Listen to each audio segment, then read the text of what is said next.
Hey everyone, it's me, Arthur Kade, and tonight we're at the Toronto International Film Festival for the premiere of Trumbo. We'll be bringing you interviews with all the stars, including Bryan, Cranston, Dame Helen, Mirren, Elle, Fanning, and more, so get ready for a great night behind the velvet rope.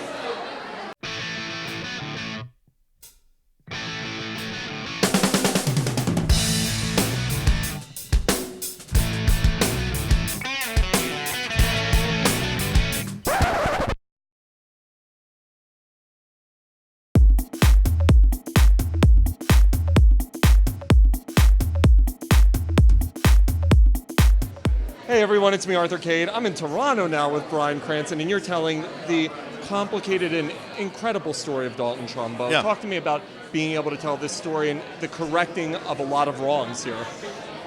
Well, this is not a fight that Dalton Trumbo wanted in 1947. He was subpoenaed by the House Un-American Activities Committee and forced to testify under threat of incarceration, who his affiliations were and his political beliefs, what unions he belonged to, where he met, who else was in these meetings, and it's none of their business. The question itself is unconstitutional, un-American, and he thought that the courts would see that and support that First Amendment right for civil liberties, and he was wrong, and he went to jail for a year.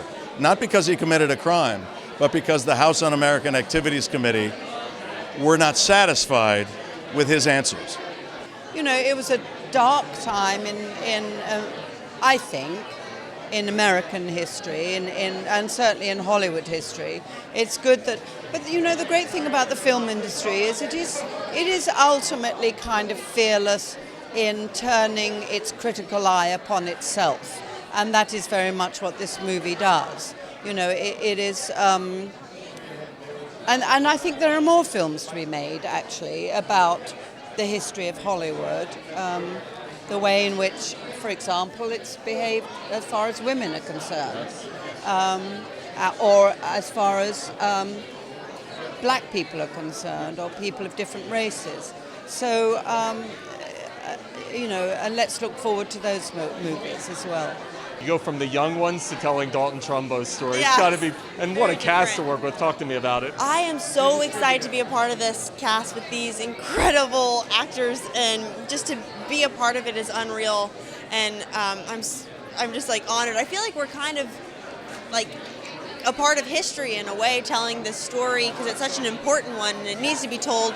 Before I read the script, I didn't even know about the blacklist at all.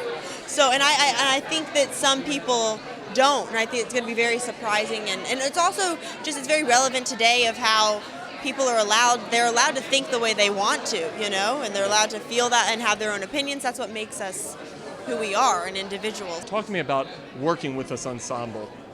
Yeah, I didn't get to work with Helen. She directed me for Showtime one time. But you know, I was a lot with Stephen Root and Louis C.K. and Bryan, and we you know, it wasn't like work. It was like hanging out and getting paid for it. You'd mentioned, obviously, Dalton's legacy. Now looking back, we can see the wrongs that were done to him. Is there a certain richness in being able to tell his story and express, hey, this guy was wronged?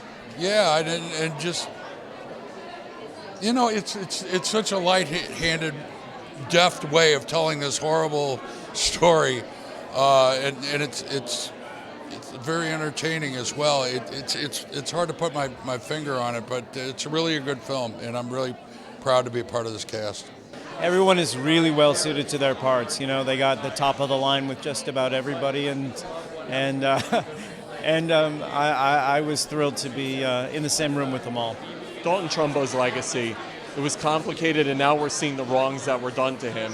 It's got to be fascinating to tell his story and express those wrongs. Well, I think it certainly deserves some attention, and I think it's receiving that in a beautiful, beautiful way in this film.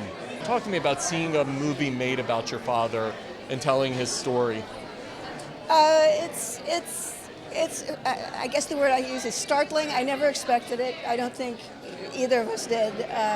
It's kind of wonderful that the story is going to continue, be told, that it's important that things like the blacklist never happen again.